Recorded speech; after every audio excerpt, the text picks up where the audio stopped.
Muy buenos días. Muchísimas gracias por seguir con nosotros viernes a viernes, día tras día. El Colegio de Abogados Penalistas de Colombia no para. Y hoy, producto de esta maravillosa alianza con CESJUL, el Centro de Estudios Jurídicos Latinoamericanos, gracias a la generosidad de su presidente y director ejecutivo, el doctor Rubén Darío Acosta, tenemos la posibilidad, una vez más, de contar con profesores extranjeros que nos van a dar toda su experiencia y su conocimiento sobre las diferentes materias. En el día de hoy nos complace muchísimo presentarles al doctor Gonzalo Rúa, que nos acompaña. En nombre de la Junta Directiva, el Colegio de Abogados Penalistas de Colombia, le agradecemos al doctor Gonzalo Rúa su tiempo y al doctor Rubén Darío Acosta, director ejecutivo y presidente de CESJUL, esta posibilidad maravillosa que nos permite conocer el mundo, la ideología de los diferentes países, su realidad jurídica desde la comodidad de nuestras casas. Profesor Rubén Darío Acosta, bienvenido. Muchísimas gracias. Profesor Bernate, muchísimas gracias por acompañarnos, por apoyar esta actividad. De verdad que para nosotros es muy grato contar con un invitado de lujo, con este invitado especial que tenemos hoy, que es el profesor Gonzalo Rúa. Quiero comentarles que hace algún tiempo he venido siguiendo al profesor Gonzalo, he leído sus textos, dos de ellos publicados en una colección sobre litigio penal, donde nos habla sobre examen y contraexamen muy interesantes. Y bueno, precisamente ese trabajo que él también viene realizando para nosotros ha sido la mejor presentación de poderlo traer aquí con ustedes hoy en día. Esperamos que el profesor nos pueda acompañar de manera presencial en nuestras actividades. Ya le hemos invitado, él ha aceptado en la medida de sus posibilidades, pero precisamente estos tiempos de confinamiento nos han obligado a reorganizarnos. El profesor Gonzalo Rúa es profesor de posgrado de la Universidad de Buenos Aires, donde dirige un posgrado en litigación penal que dicta desde el año 2004. Es miembro de la Junta Directiva del INESIP, el Instituto de Estudios Comparados en Ciencias Penales y Sociales. Es un instituto que lleva trabajando hace más de 30 años en los procesos de implementación de justicia penal adversarial en América Latina. Es juez penal en la Ciudad Autónoma de Buenos Aires desde el año 2003 hasta la fecha. Y como les mencionaba hace un momento, autor de múltiples textos, artículos que hablan por sí mismo de su rigurosidad académica. Profesor Gonzalo Rúa, bienvenido a CESJUL, bienvenido a Latinoamérica y bienvenido a todas las personas que nos acompañan desde nuestras redes sociales. Buenos días, muchas gracias Rubén, muchas gracias Francisco por sus palabras. En primer lugar, agradecer a las autoridades, a las instituciones, al Colegio de Abogados Penalistas de Colombia y a CESJUL por permitirme estar aquí con ustedes, dialogar y debatir algunos de los temas que tienen más actualidad en la discusión del derecho procesal penal en todo Latinoamérica. Lo primero que quiero mencionar para meternos en tema y en sintonía de debate es por qué elegir el tema o por qué debatir sobre la prueba y por qué debatirlo específicamente en los sistemas latinoamericanos. Si uno observa un poco la discusión del contenido de la prueba en América Latina, va a poder observar que si nos abstraemos, si se quiere, de los últimos 5 o 10 años, 50 años para atrás, no hay prácticamente debate, no hay prácticamente discusión del derecho probatorio en América Latina. Sin embargo, en los últimos 10 años observamos que hay un resurgimiento del derecho probatorio, hay un resurgimiento del marco conceptual que corresponde a esta materia, y la primera pregunta que uno tiene que observar o que tiene que realizarse es ¿por qué ese cambio de trabajo? ¿Por qué ese mayor auge del derecho probatorio en toda América Latina? Y esto nos obliga de alguna manera a anclar la respuesta, a buscar esa respuesta dentro del contexto político-cultural de la reforma procesal penal. Como todos ustedes saben, todos ustedes que han trabajado y que están trabajando fuertemente en el derecho procesal penal en toda América Latina, es sabido a esta altura que desde la vuelta a la democracia en toda la región, de la década del 80, diría más bien del 90 en adelante, hay un cambio de paradigmas en todo el proceso penal acusatorio, en todo el proceso penal de la región. Así como nuestras primeras constituciones de toda América Latina han abrazado el sistema adversarial y han abrazado desde sus bases el juicio por jurados y las ideas iluministas de la Revolución Francesa, y han tomado como un marco de referencia conceptual para la redacción de esas constituciones, la Constitución de los Estados Unidos de Norteamérica, vimos también que, a pesar de esta línea muy clara, el derecho procesal penal, el proceso penal en sí, los sistemas de justicia han avanzado en una línea diametralmente opuesta. En síntesis, fue muy difícil, y sigue siéndolo, superar el viejo paradigma de la justicia penal monárquica española, de clara raíz inquisitiva, y poder finalmente abrazar los postulados del sistema adversarial. Década del 80, ni siquiera teníamos esta discusión. En la década del 80 todavía, más allá de alguna que otra discusión pequeña o sin grandes avances, todos los códigos de la región respondían a un modelo de justicia inquisitiva, o si se quiere, justicia mixta. Esto es un juicio oral, donde el juicio oral en sí lo único que representaba era la teatralización de lo que había ocurrido en la investigación. Tanto los procesos inquisitivos como los mixtos, nosotros los llamamos inquisitivos morigerados porque mantuvieron la raíz del modelo inquisitivo, fueron la regla durante 150 años de independencia de nuestras naciones, hasta que la vuelta a la democracia, como decía, nos permite reencauzar esa discusión, volver a las bases constitucionales de nuestros procesos penales y empezar a diseñar cómo debe ser un sistema de justicia para un Estado de Derecho, cómo debe ser un sistema de justicia para las nuevas democracias. Como bien sabemos, un sistema de justicia responde siempre a una concepción política, a una concepción del Estado. Y así como los regímenes militares que han estado mucho tiempo presentes en toda nuestra América Latina se nutrían de un sistema oscuro, escrito, ritual, de base puramente inquisitiva, las nuevas democracias se preguntan cómo construir una justicia penal, democrática y republicana.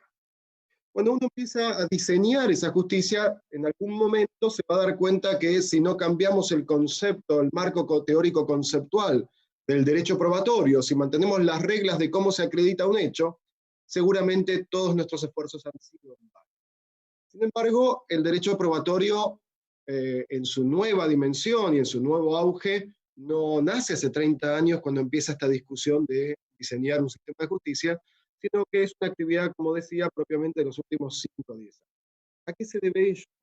Bueno, yo diría que el traspaso de una justicia inquisitiva hacia una justicia adversarial implicó enormes desafíos. Y diría que en los primeros 20 años esos enormes desafíos tuvieron como 3 grandes ejes. Y por eso el derecho probatorio seguía un poco a la deriva, y el derecho, como dice el texto de Damasca, el derecho probatorio a la deriva, seguía un poco a la deriva y el derecho probatorio seguía esperando la oportunidad para ingresar. Cuando uno ingresa a transformar un sistema de justicia, es imposible comenzar esa tarea con normas minuciosas del derecho probatorio. Por eso los primeros 20 años de los procesos de reforma transitaron en complejos cambios normativos, complejos cambios organizacionales y complejos cambios teórico-conceptuales. Estas 3 grandes dimensiones son las que abarcaron los primeros pasos de la reforma para luego poder entrar en derecho probatorio. Decíamos, una dimensión normativa, hubo que establecer por primera vez en América Latina, para la mayoría de los países, un juicio oral. En América Latina hace 30 años no existía el juicio oral, salvo contadas excepciones, ¿no? El siglo pasado, en 1800 teníamos juicio oral en Cuba, en República Dominicana, en Haití, y luego con el transcurrir de la segunda década del siglo XX, la segunda mitad del siglo XX, empezaron a aparecer los códigos mixtos con un juicio oral realmente con pocos límites de prueba. Entonces, en primer lugar, hubo que trabajar fuertemente en la dimensión normativa, que era establecer un juicio oral. No se cambiaron las bases probatorias de ese juicio oral al inicio de este proceso de reforma. En segundo lugar, hubo que trabajar fuertemente en el diseño organizacional de nuestro sistema. No podíamos discutir la prueba si ni siquiera teníamos un Ministerio Público Fiscal sólido que pueda llevar un caso a juicio oral. no podíamos discutir la teoría probatoria si aún en varios países de la región no contábamos con defensas penales públicas o colegios de abogados con mayor fuerza y dinamismo para poder llevar adelante toda esta modificación, de modo tal que hubo que trabajar fuertemente lo que es la organización judicial, la organización del Ministerio Público Fiscal, la organización de la defensa pública y privada, y la organización académica que pueda dar insumos a estas actividades. Y en tercer lugar, hubo un trabajo muy fuerte en los primeros años de la reforma, vinculados a lo que es el marco teórico conceptual. El cambio de paradigmas que implica dejar atrás 5 siglos de justicia inquisitiva, ¿no? 5 siglos igual, como dice el tema de León Gieco, había que abandonar, llevándolo a la justicia, los 5 siglos de justicia inquisitiva, y esto implica discutir y redefinir varios roles. En primer lugar, lo que es los roles de las partes, el concepto de rol de juez. ¿Cuál es la verdad? La verdad deja de ser una búsqueda donde el juez debía perseguirla y por eso avasallaba a las partes y por eso el juez avasallaba a la prueba y constantemente se entrometía, sino que la verdad empieza a pasar a otro marco. Con palabras de Binder, la verdad deja de ser un objetivo único de búsqueda, sino que el juez ahora está tan comprometido con la verdad que no la va a buscar, porque eso sería entrometerse. Lo que va a hacer el juez es exigir la verdad en cada uno de los hechos que componen la acusación. Y si no logra obtener la verdad en cada uno de los hechos que componen la acusación, entonces la respuesta va a ser absolución.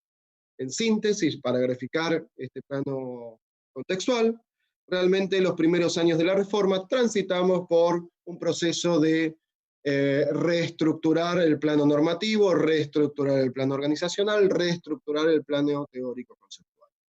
Una vez realizados todos estos pasos en los procesos de reforma, debíamos ingresar entonces sí a reformas que ya tienen que ver con planos de tercera generación, y acá lo que tenemos que tener presente es cómo transformar el derecho probatorio. Sabemos que ha habido una desatención de la base política del derecho probatorio y debemos empezar a trabajar en tener un plano normativo y un plano conceptual mucho más sólido en la búsqueda de la verdad, en las herramientas que tenemos para arribar, mejor dicho, a la verdad. Una pregunta que suelo hacer en los cursos y que me parece que es disparadora de muchas respuestas que tienen que ver con el derecho probatorio, tiene que ver con la siguiente, es ¿por qué creemos, en primer lugar sería, ¿creemos en el juicio oral? ¿Creemos en el juicio oral como mecanismo para legitimar un castigo, para legitimar la aplicación de poder punitivo? Si esto lo llevas en un curso, empezaríamos a debatir sobre por qué sí creemos en el juicio oral, y finalmente la respuesta que va a llegar es sí, creemos en el juicio oral. Y la pregunta siguiente es, ok, creemos en el juicio oral, pero la pregunta es, ¿por qué creemos en el juicio oral? ¿O creemos en cualquier juicio oral? ¿Creemos en la legitimidad del castigo que viene de un juicio oral de los denominados códigos mixtos, que permiten la admisión de prueba al juicio oral sobre cualquier testimonial, es decir, cualquier informe, cualquier acta que se toma en la instrucción, se incorpora por simple lectura? ¿Creemos en ese juicio oral? Y la respuesta es no. Cuando uno cree en el juicio oral, uno cree en el juicio oral en la medida que la información que ingrese al juicio oral sea información de calidad. Es decir, si yo construyo un juicio oral y ese juicio oral tiene una base probatoria que admite la incorporación por lectura de cualquier información y admite, por ejemplo, la incorporación por lectura de información de baja calidad, por ejemplo, que venga un testigo que sea vecino del lugar donde ocurre un hecho y diga, para mí el asesino fue la persona imputada porque es una persona de mal vivir. Esa es información de calidad. Entonces la pregunta es, ¿creemos en el juicio oral en la medida en que los filtros de información que se admitan en el juicio oral sean filtros sólidos? Si el filtro no es sólido, de nada sirve un juicio oral. Si lo llevásemos a un plano, este concepto bastante sencillo, lo llevamos a un plano teórico, con autores de talla como Ferraioli, como Alberto Binder, Ferraioli diría que el sistema de juicio oral es el mejor sistema en la medida en que se respeta el debido proceso y que el debido proceso está fuertemente enlazado con 3 grandes garantías: imparcialidad, contradictorio y publicidad. Alberto Binder la llamaría también condiciones de verificación y dirían, el castigo va a ser legítimo siempre y cuando se juzgue un hecho bajo estas condiciones. ¿Sí? En términos generales diríamos que el derecho probatorio entonces debe responder a estas tres grandes condiciones. Imparcialidad, contradictorio y publicidad son la esencia que va a tener el marco conceptual del derecho probatorio. Entonces, una vez que definamos esto, toca definir luego cuáles van a ser las normas de comprobación. Cuando empezamos a ver las normas de comprobación en nuestros primeros códigos de la región y los siguientes códigos que van estableciéndose en el transcurso del tiempo, empezamos a observar que tanto en el plano normativo de los códigos procesales penales como en el plano de las prácticas de los sistemas judiciales, confluyen hoy en día una serie de normas y de prácticas que responden a dos grandes modelos. Vemos que hay normas que responden más a un modelo europeo continental de derecho probatorio, y vemos que hay normas que responden más a un modelo anglosajón de derecho probatorio.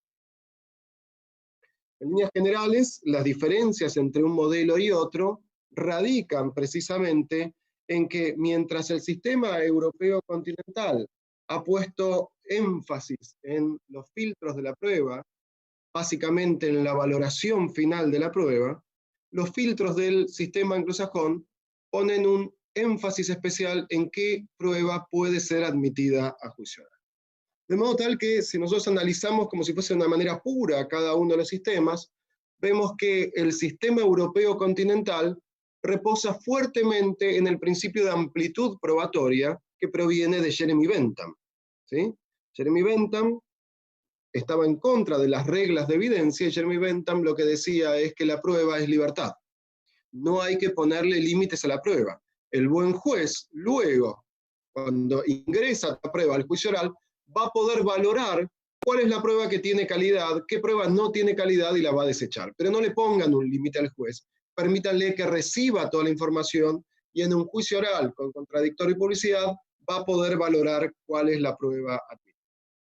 Ese modelo europeo continental también tiene otras variables en la prueba, que es el juez es responsable también de la búsqueda de la verdad en la prueba, y por ello consideran, en líneas generales, los sistemas europeos continentales, que el juez tiene facultades de interrogar sobre puntos que las partes hayan dejado, porque al final de cuentas el juez debe buscar la verdad sobre el suceso. Diría yo que este sistema europeo continental es bastante condescendiente con la falta de límites en la prueba y permite una admisión probatoria muy fuerte. El único límite marcado de la admisión probatoria de los sistemas europeos continentales está centrado en el sistema de garantías. Es por ello que Damasca, en su libro La prueba a la deriva, el derecho probatorio a la deriva, menciona que los filtros de prueba no son solamente de origen anglosajón. El sistema europeo continental también tiene filtros, también tiene límites, solo que estos límites no están basados en qué ingresa a juicio oral, sino que una vez que ingresa la información a juicio oral, en esa información va a haber una valoración y el filtro de ingreso va a estar solamente limitado a afectación de garantías constitucionales. Ese es el sistema europeo continental, ese es el sistema en el cual la mayoría de los abogados latinoamericanos nos formamos, porque los códigos mixtos, desde 1940 en adelante, empiezan a ingresar en toda América Latina. Con el devenir de la vuelta a la democracia, los códigos latinoamericanos empiezan a tener una base muy sólida de modelos anglosajones. El Código Colombiano Procesal Penal de Colombia es un claro ejemplo donde el discovery de pruebas, el descubrimiento de las pruebas, las mociones de exclusión de pruebas y todo provienen claramente de un modelo anglosajón. Diría yo que el Código Procesal Penal colombiano es el más anglosajón posiblemente de los códigos latinoamericanos. Es el que tiene un derecho probatorio más cercano al mundo anglosajón. Pero decíamos que hay dos mundos, así como está el mundo europeo continental con el derecho probatorio, el mundo anglosajón con el derecho probatorio no va a descansar sus límites exclusivamente en la valoración de pruebas. Hay una preocupación muy fuerte con introducir límites en dos grandes medidas: en qué se va a admitir a juicio, en cómo se produce la prueba, y finalmente, como el modelo europeo continental, en cómo se valora la prueba. Pero repito, estos dos primeros filtros, admisión de la prueba al juicio oral y producción de la prueba al juicio oral, son dos filtros muy marcados y muy distintos al modelo europeo continental. Profesores españoles, sobre todo, pero profesores de talla que trabajan mucho en derecho probatorio, entienden que esta diferencia teórico-conceptual radica básicamente en que en el sistema europeo continental, en líneas generales, se construye en base a una sentencia escrita y motivada, y los motivos quedan expresados, razón por la cual se conforman con respetar esa garantía con un doble conforme, mientras que el modelo anglosajón, al tener un juicio por jurados, donde el jurado motiva su decisión pero no la expresa, le genera, según la visión europea continental, ciertos pruritos, por eso es que frente a la desconfianza del jurado le ponen límites a la valoración de la prueba, le ponen límites a la producción y le ponen límites, en definitiva, a la admisión. Estos son los dos grandes modelos teóricos conceptuales que existen en el derecho probatorio. El abogado latinoamericano tiene una difícil misión. Por un lado, tiene que construir los nuevos paradigmas del proceso penal adversarial latinoamericano. Pero por otro lado, se encuentra con normas y códigos ambiguos en algunas partes donde observan prácticas y normas que responden más a ese diseño europeo continental de no poner filtros ni a la admisión ni a la producción y dejar todos los filtros en la valoración.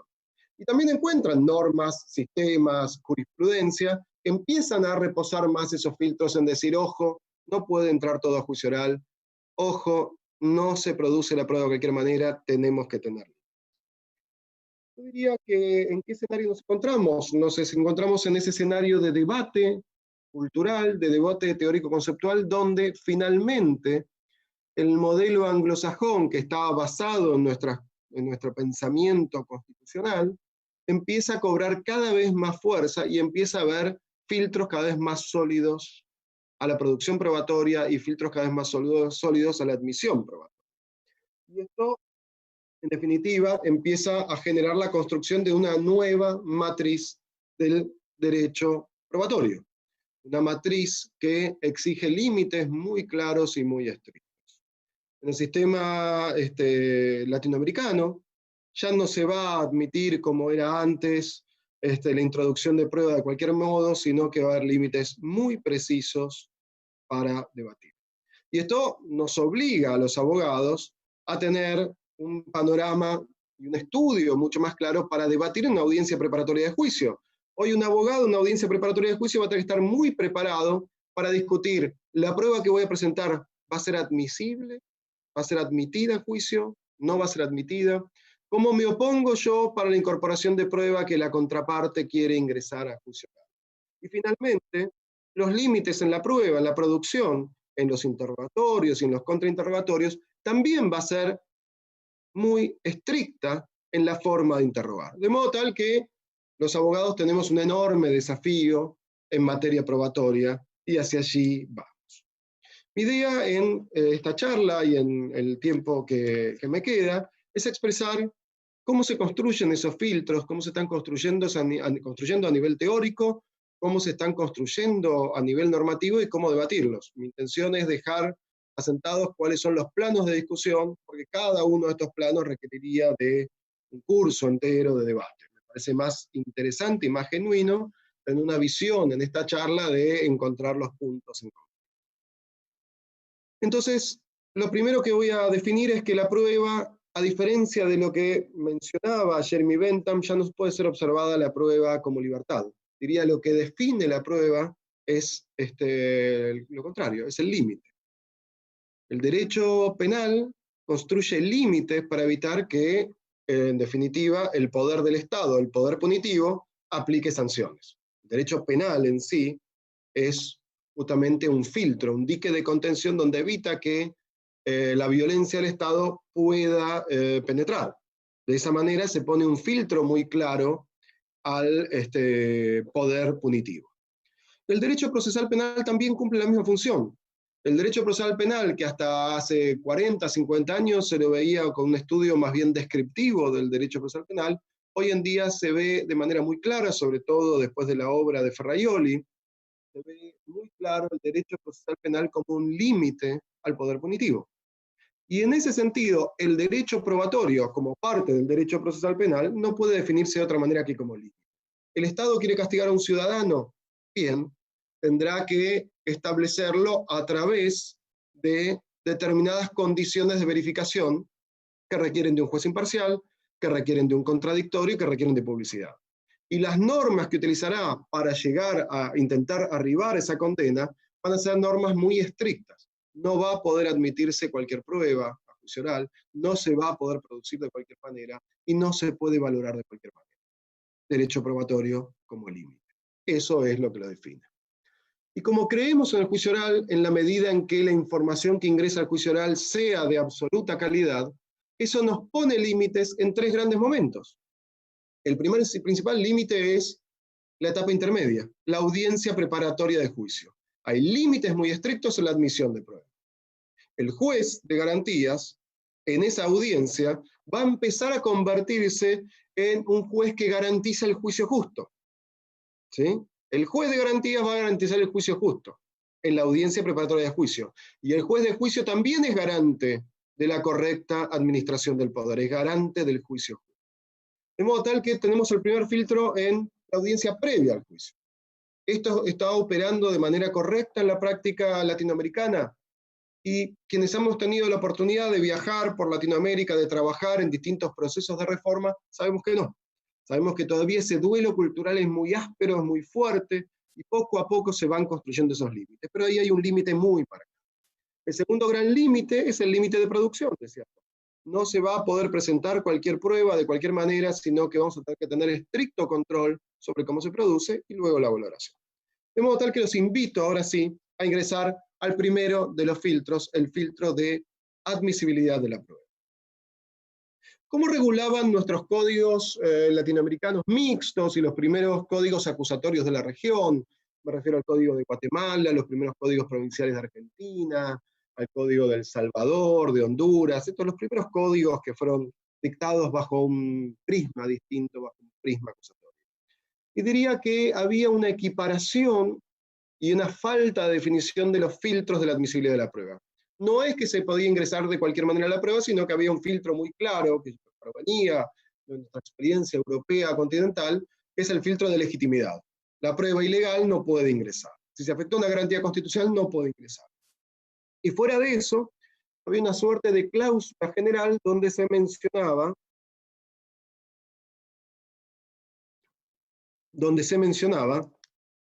que no es admisible la prueba impertinente, irrelevante, inconducente, inadmisible, sobreabundante. Pero todos estos conceptos reposaban como en un mismo término, como una suerte de sinónimos, y que estaban ampliamente limitados por el principio de amplitud probatoria. Entonces, estos principios terminaban sin operar. La práctica era que ingrese todo, como es el sistema más europeo, que ingrese todo y luego, con un doble conforme y un sistema de audiencia de juicio oral y pública, el buen juez va a determinar cuál es la información que debe pesar. Nosotros consideramos que este filtro es inadecuado, que este filtro tiene que ser mucho más estricto y que no es un filtro pensado solamente en jurados. La pregunta es, si nosotros permitimos ingreso de información de baja calidad, ya sea un mero rumor, un mero concepto, una declaración por escrito, ¿cómo sabemos que el buen juez no va a tomar en cuenta esa información? Como dice Alberto Binder, hemos desatendido o hemos prestado mayor atención, diría Alberto Binder, a, ¿cómo decirlo? Hemos prestado mayor atención a la forma de redactar una sentencia, pero no hemos prestado tanta atención a la forma racional de construir esa sentencia. Entonces tenemos que tener mucho cuidado con la información que va a ingresar al juicio oral.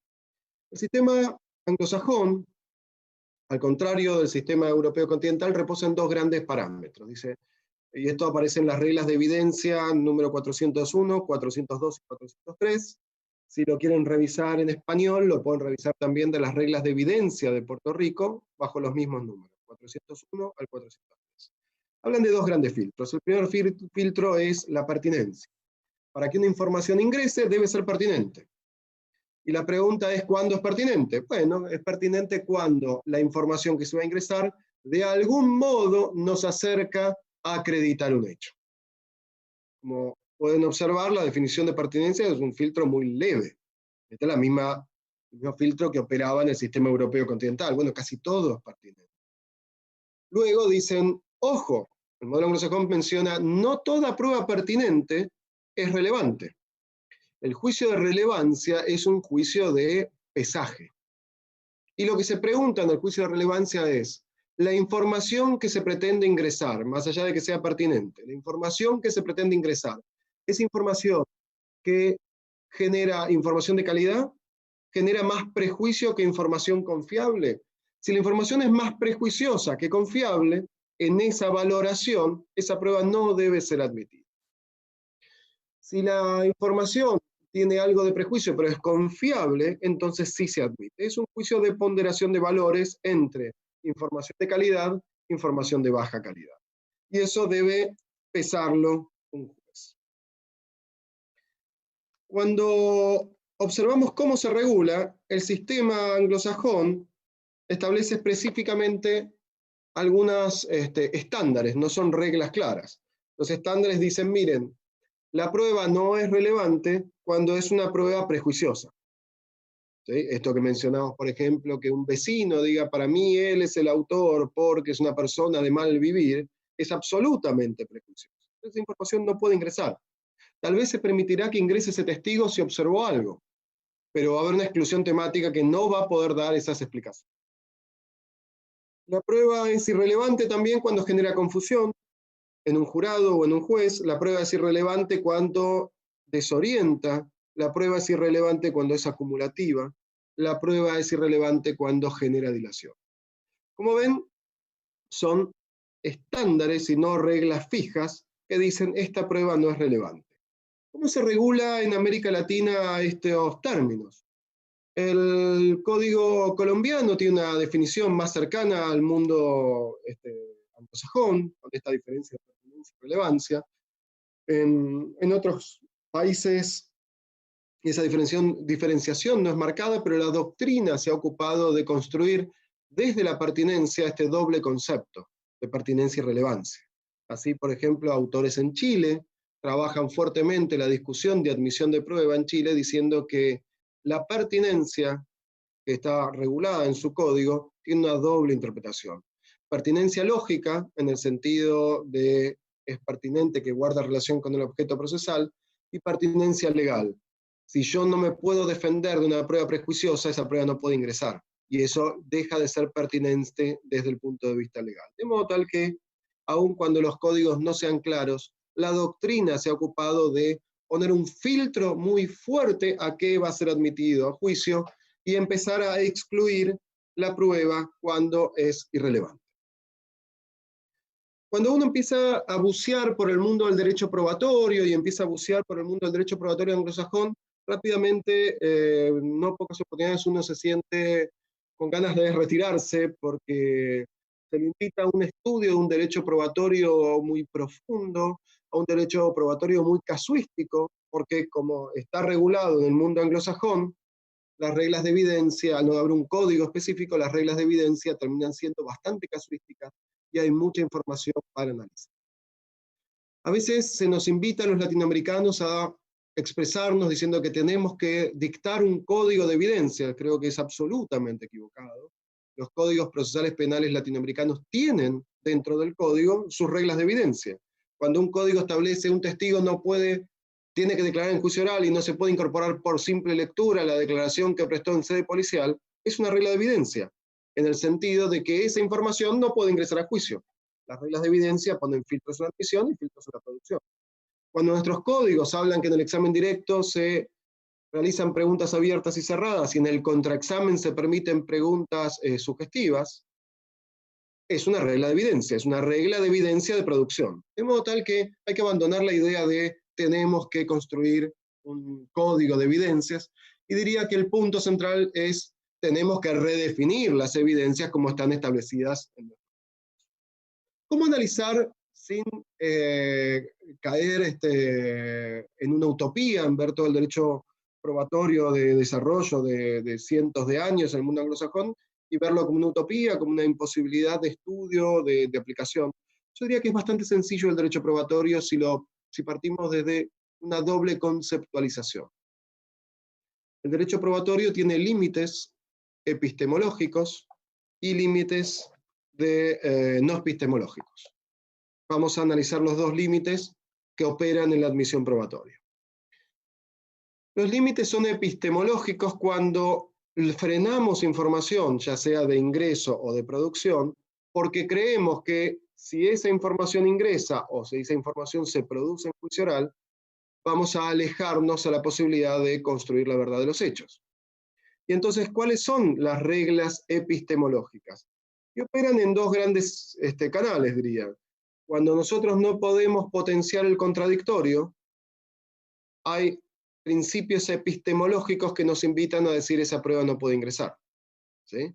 Si yo digo, pido que se incorpore a juicio oral un acta testimonial y no que el testigo declare en juicio, cuando digo que se incorpore al juicio una prueba material, por ejemplo, un cuchillo secuestrado, y ningún testigo da cuentas de cómo se secuestró ese cuchillo o no se respetó la cadena de custodia, hay razones epistemológicas para considerar que no debe admitirse. Y esas razones epistemológicas están centradas en el contradictorio. Estaríamos afectando el contradictorio. Entonces, si afectamos el contradictorio, la información no va a ser de calidad. Debemos desplazar esa información del juicio. Y también hay razones epistemológicas cuando hablamos de prueba prejuiciosa. Nadie se puede defender sobre una prueba prejuiciosa. ¿Cómo se puede defender un imputado? Al rumor de un vecino que dice que para él el imputado es el autor del hecho porque es una persona de mal vivir. ¿A qué se refiere para él? ¿Qué es una persona de mal vivir? ¿Cómo llega a esa conclusión? Esa información es absolutamente prejuiciosa y uno no se puede defender de información prejuiciosa, de modo tal que hay razones epistemológicas para desechar esa prueba. Y también hay razones, decíamos, no epistemológicas para limitar tanto la admisión como la producción de prueba en juicio oral. Y responden a que en el proceso penal hay otros valores en juego que debemos tutelar. No estamos dispuestos a llegar a una verdad en un proceso penal a cualquier costo. Le ponemos límites muy claros, muy estrictos, cuando se afectan garantías constitucionales. Entonces, la información que ingresa por afectación de garantías constitucionales es información que no es admisible a juicio oral. La información que ingresa también incluso cuando se afectan otros valores, por ejemplo, el secreto profesional, no estamos dispuestos a ceder al secreto profesional, de modo tal que hay razones no epistemológicas para poner un freno en la admisión probatoria. Y estas razones epistemológicas y no epistemológicas quedan reguladas de dos grandes maneras. A veces el avasallamiento al contradictorio, el avasallamiento a la imparcialidad es tan notorio que existen reglas claras y estrictas. El juez no puede preguntar. ¿Por qué no puede preguntar? Porque afecta a la imparcialidad. Y tanto la imparcialidad como el contradictorio, como todos sabemos, son garantías de verdad. Nos permiten arribar a la verdad. Y cuando hay reglas escritas también claras sobre esta prueba no puede entrar. Cuando pretenden ingresar un acta testimonial a juicio sin el testigo. ¿Por qué? Porque afecta al contradictorio. Pero hay veces que esas reglas no son claras, y ahí entonces debemos aplicar estándares. Y son los estándares del modelo anglosajón de relevancia. Si la prueba genera prejuicio o confusión, no puede ingresar. ¿Y cuándo genera prejuicio y confusión? Bueno, eso lo tiene que valorar el juez en cada caso concreto. Se presenta una prueba y la contraparte dice, no, esa prueba no puede admitir, porque esa prueba, si se admite de esa manera, estaría generando un prejuicio. Y el juez va a valorar y va a tallar su decisión teniendo en cuenta si es importante que ingrese esa información juicio oral o esa información tiene un alto prejuicio. Y va a tomar sus decisiones y va a construir el modelo jurisprudencial de precedentes para que tengamos más claro ese derecho probatorio. Como ven, colegas, la admisibilidad del derecho probatorio es fundamental para que finalmente el juicio oral y público sea un juicio donde se presente información de alta calidad. Pero allí solo no reposan los límites del derecho probatorio. también vamos a ver que en la producción del derecho probatorio, esos límites que marcamos en la admisibilidad vuelven a aparecer en la producción de prueba. ¿Qué sentido tendría que yo ponga límites muy estrictos a qué información puede ingresar cuando finalmente se ingresa a juicio oral no pasa nada? Y ahí aparece a jugar el juego, no solo de las reglas de examen y contraexamen del litigio, que van a permitir que la información se pueda controvertir en juicio oral y van a permitir que la información que ingresa pueda ser información de calidad, sino que va a aparecer el juego de las objeciones. La objeción no es un juego en el cual lo que ponemos son filtros de dialéctica, ponemos filtros de sintaxis, de semántica, filtros que no tienen nada que ver con la prueba. Cuando un abogado en un juicio oral grita objeción, está gritando dos grandes conceptos, y esto es lo que tiene que entender un juez. El primer concepto es que se incumplió una forma procesal. Ejemplo, si yo como abogado en el examen directo hago una pregunta sugestiva, dígame, oficial, usted, vamos a hacer dos preguntas. Usted el día tal estaba de funciones patrullando la zona. Es una pregunta sugestiva. Pero puedo hacer otra pregunta sugestiva. Dígame, testigo, ¿usted vio cuando el imputado le clavó el puñal a la víctima? Son dos preguntas sugestivas que sugieren en nuestra prueba la información. Cuando yo grito objeción, lo primero que estoy gritando, decíamos, se incumplió una forma procesal. En ambos casos es la misma forma procesal incumplida. ¿Cuál es? Que no se permiten preguntas sugestivas en el examen directo. Pero cuando grito objeción también estoy dando otro concepto, si es el concepto del agravio. No solo tengo que demostrar un incumplimiento de una forma procesal, sino que tengo que demostrar que hay un agravio. Si le pregunto al testigo, ¿usted vio cuando el imputado le clavó el puñal? Es claro que hay un agravio concreto, que es, ese es el punto del debate. Esa información me está agraviando. Cuando yo le pregunto al oficial de policía, ¿usted estaba cumpliendo funciones? Parece que no es un hecho controvertido. Entonces no va a haber agravio. En síntesis, la producción probatoria va a responder a la misma lógica. Respetar que la información que fue admitida y que ahora ingresa a juicio oral sea información de alta calidad. Sea información que permita el contradictorio, sea información que permita generar información de alta calidad. Es por ello que mencionamos al derecho probatorio como límite. Y para concluir, el tercer punto del derecho probatorio, el tercer gran capítulo de cada uno de estos capítulos, aclaro que me abre enormes dimensiones, ¿no? No solo nos preocupamos por ver qué información va a ingresar a juicio, no solo nos preocupamos por ver cómo se produce la información en juicio, sino que también nos vamos a preocupar de cómo se valora esa información en juicio. Y aquí también nuestros códigos mixtos hacían mucha agua, dejaban pasar mucha valoración de prueba bastante subjetiva antes que objetiva, y de hecho los términos de sana crítica racional, los términos de íntimas convicciones, son términos que se presentan más sobre un debate dialéctico interno del sujeto juez, si para él cometió o no cometió el hecho, pero un sistema de justicia debe basarse no en valoraciones subjetivas de qué piensa cada persona, sino si objetivamente se acredita. Por ello, como se menciona, el término anglosajón, más allá de toda duda razonable, parece entenderse más desde un plano objetivo, y lo que nos está indicando es que si no se puede descartar una hipótesis planteada en el caso por la defensa, entonces debes absolver. Esa es finalmente la condición. No importa si el juez no cree en esa hipótesis de la defensa. No importa si el juez le parece más razonable lo que plantea la acusación. Lo que importa finalmente es si se pudo descartar más allá de una duda razonable toda hipótesis de la defensa que haya sido planteada.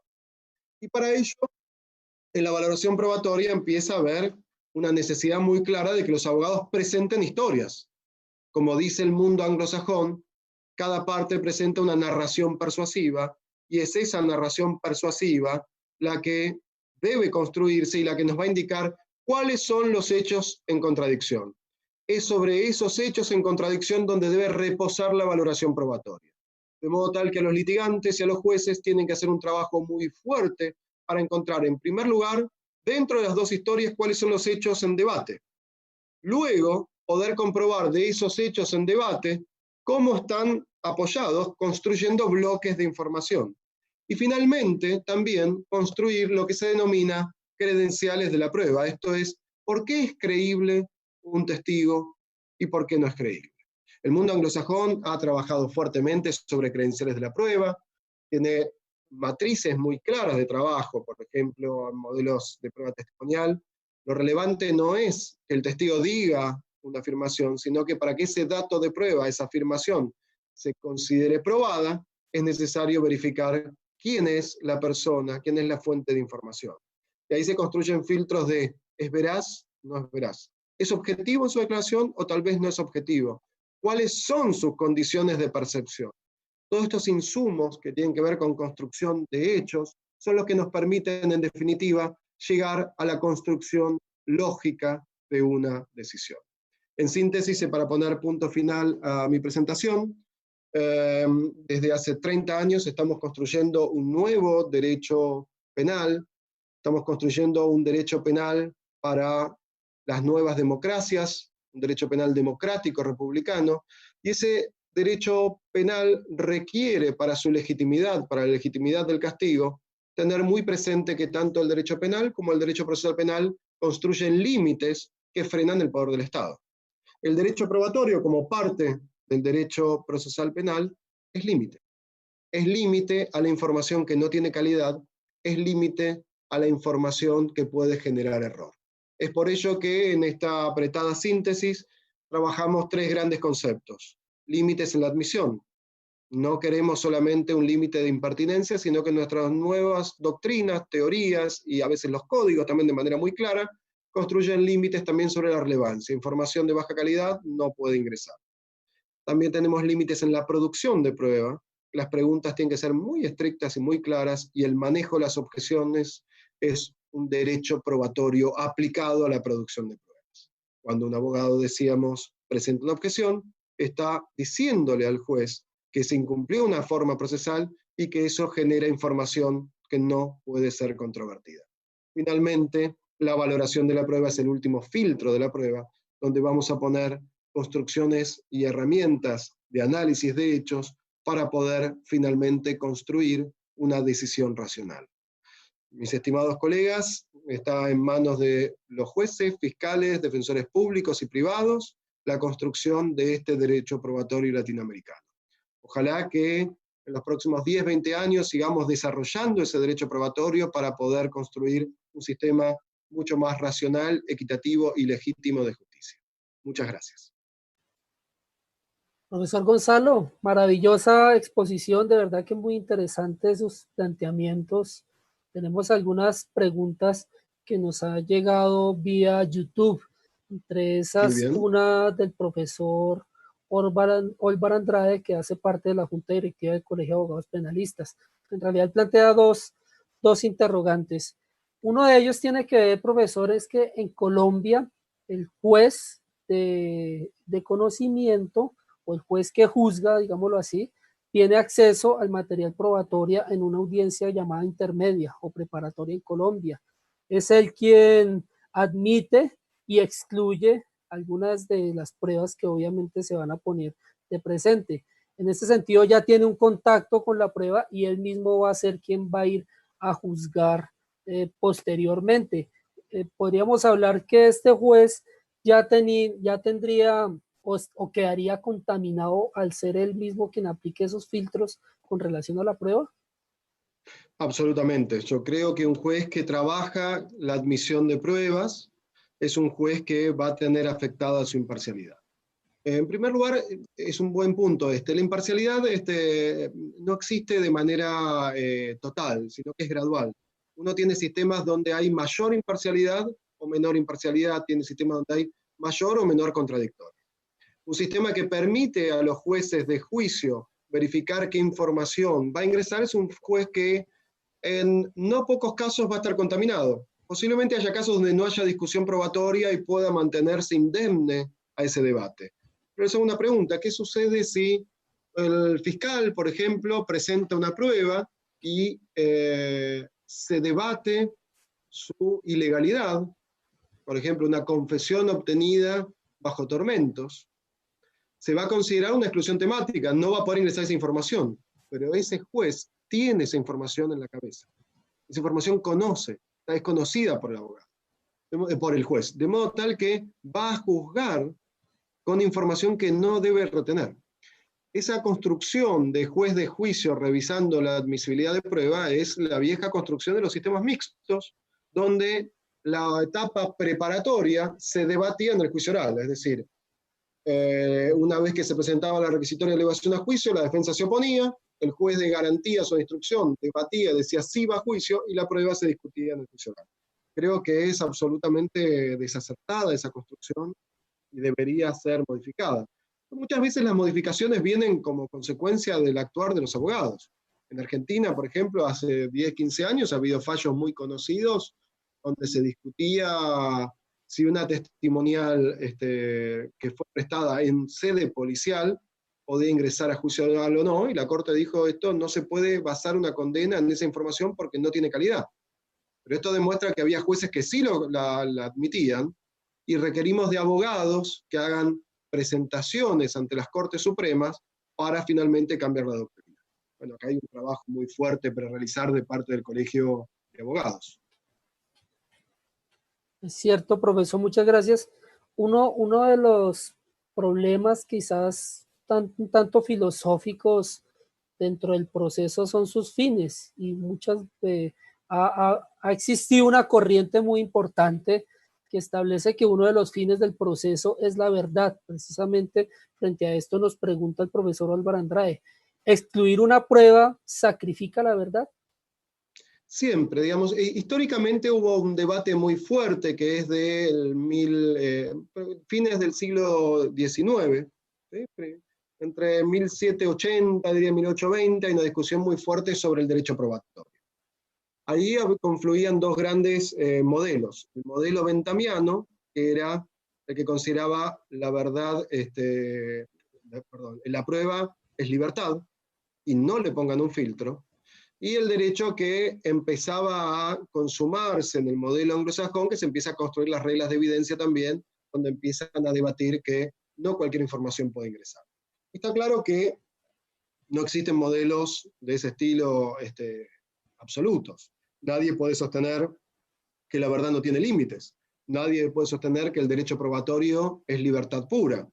¿Por qué? Porque en nuestras sociedades no admitimos la tortura, no admitimos que la policía ingrese en nuestras casas si no hay una orden judicial, etcétera, etcétera. De modo tal que la verdad siempre tiene un límite, porque en el proceso penal no solo el fin es arribar a una verdad, sino que esa verdad tiene límites, no va a ser a cualquier precio.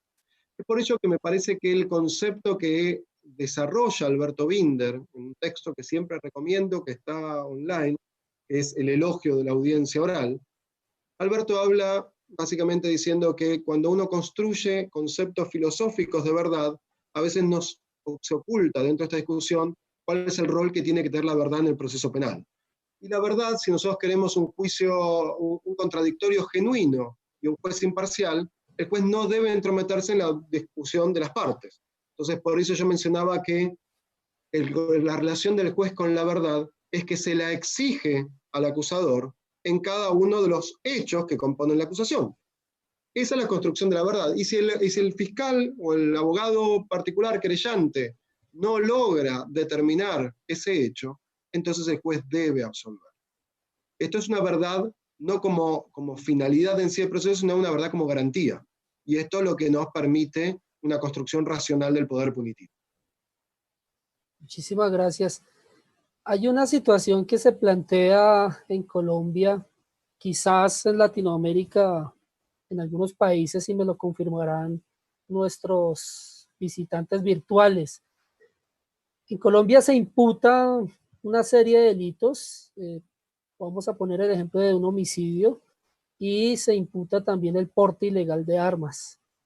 Resulta que una vez imputados estos dos delitos, el arma no existe o no aparece, sencillamente tenemos son los resultados, obviamente, de un occiso y unas pruebas que tienen que ver sobre la causa de muerte.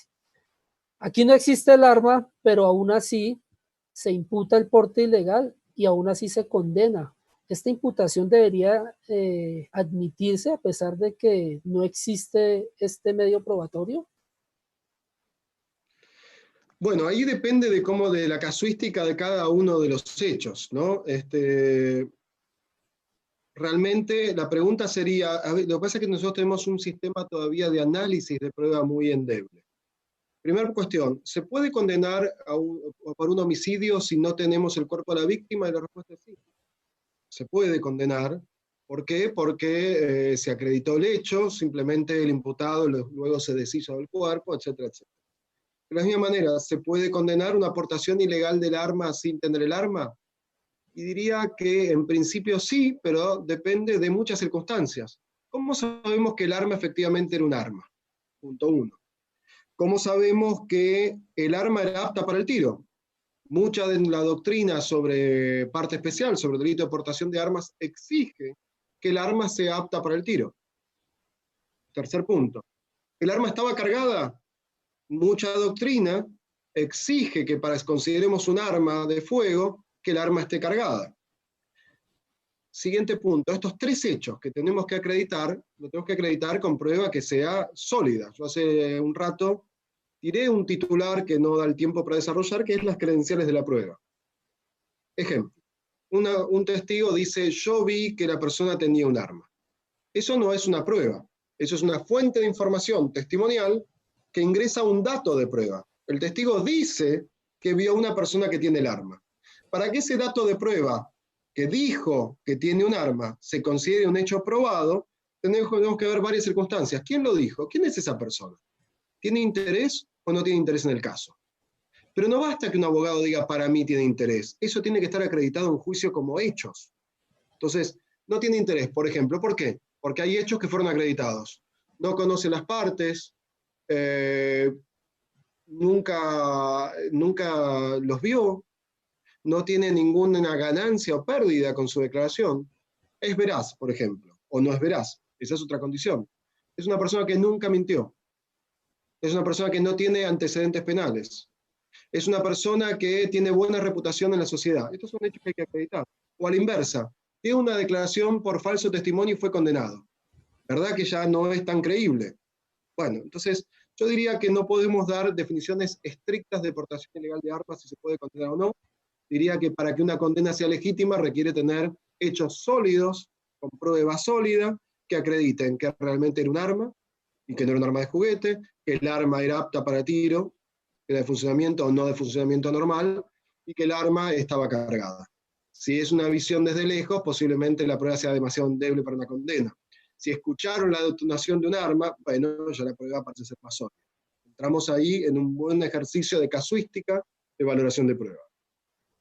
Ok, ya para ir finalizando, doctor Gonzalo, ¿cuál podría ser una solución pronta o mediante alguna reforma al proceso legal en Latinoamérica? Compartimos, usted lo ha mencionado, tenemos en Latinoamérica múltiples problemas que quizás sean similares a pesar de que cada país tiene su propia estructura normativa y su propia idiosincrasia, pero ¿cuáles serían aquellos pequeños pasos que podrían ayudar a solucionar un poco la aplicación del proceso penal y obviamente la justicia penal latinoamericana?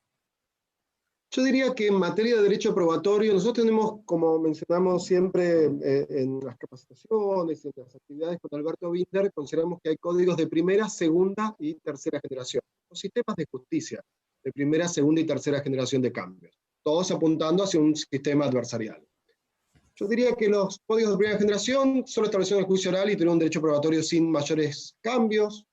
Los códigos de segunda generación, que son el código de Chile, el panameño también, que es modificado, el colombiano también, son códigos que empiezan a meter mano ya en el derecho probatorio, que empiezan a poner filtros de admisión de pruebas. Yo diría que los sistemas de tercera generación tienen una deuda pendiente con el derecho probatorio. Y diría que si bien no hace falta un código de evidencias, como mencionaba, sí hace falta posiblemente reformas un poquito más claras sobre el derecho probatorio, y diría que hay que potenciar los filtros de admisibilidad. Pero con dos reglas sencillas. El primero es establecer que los filtros son de pertinencia y relevancia, y que el filtro de relevancia opera que no puede ingresar una información cuando sea información prejuiciosa, cuando sea información irrelevante que pueda generar confusión. Esto, con esta regla sola, nosotros permitimos ya fijar un estándar de prueba que tiene que valorar cada juez. Y después posiblemente haya que establecer algunas reglas que habría que debatirlas, cuáles son, muy estrictas y específicas sobre determinados medios probatorios. Por ejemplo, que la prueba pericial para que ingrese se tenga que establecer cuál es el currículum del profesional que va a intervenir, cuál es el margen de error de la pericia que se va a realizar, cuál es la idoneidad y confiabilidad del método empleado. Esto que son básicamente las reglas del precedente de Daubert del sistema anglosajón, permitirían que la información de ingreso sobre la prueba pericial sea mucho más estricta. Reglas así pequeñas sobre cada medio probatorio, que son 6 medios probatorios: testimonial, pericial, confesión, material, documentos, informes. Reglas precisas y marcadas de admisión de prueba serían suficientes. Luego, en el juicio oral, la producción con el manejo de objeciones es suficiente para tener ese inicio de derecho probatorio moderno latinoamericano. Perfecto, profesor. Bueno, pues no sobra sino nada más que darle un agradecimiento enorme por haber compartido con ustedes, con nosotros sus conocimientos, por haber destinado este tiempo para Latinoamérica y para todas las personas que nos han acompañado. Un agradecimiento enorme por parte del Colegio de Abogados Penalistas, por parte de CESJUL, y esperamos tenerlo pronto aquí, que visite nuestro país, y también al maestro Binder, a quien por favor a través suyo le extendemos un enorme saludo. Aquí también lo hemos estudiado bastante y es muy admirado. Muchísimas gracias a usted, profesor Gonzalo. Gracias, Rubén, por tus palabras. Un placer entrar en contacto con ustedes. Nos esperan 10, 20 años de seguir modificando estos sistemas de justicia latinoamericanos para tener una justicia más equitativa, y seguramente en el derecho probatorio tenemos muchos debates por seguir construyendo, así que celebro este tipo de encuentros para poder entre todos ir pensando este nuevo derecho probatorio. Muchísimas gracias. Bueno, y a todos los espectadores, a todas las personas que nos han acompañado, tenemos 2 invitaciones para el día de hoy. Ustedes, obviamente, frente al interés en el derecho penal, con el Colegio de Abogados, a las 3 de la tarde, el día de hoy, vamos a hablar de delitos de peligro con la doctora Mirencio Corcoy Vidasolo, una excelente exponente que esperamos nos acompañen frente a ella.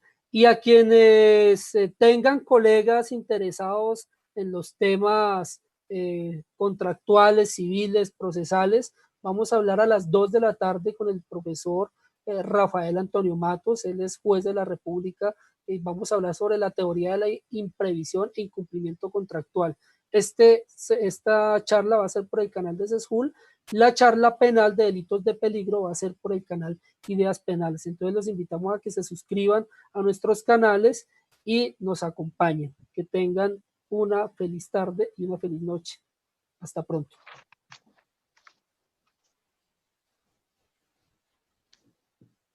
Bueno, creo que ya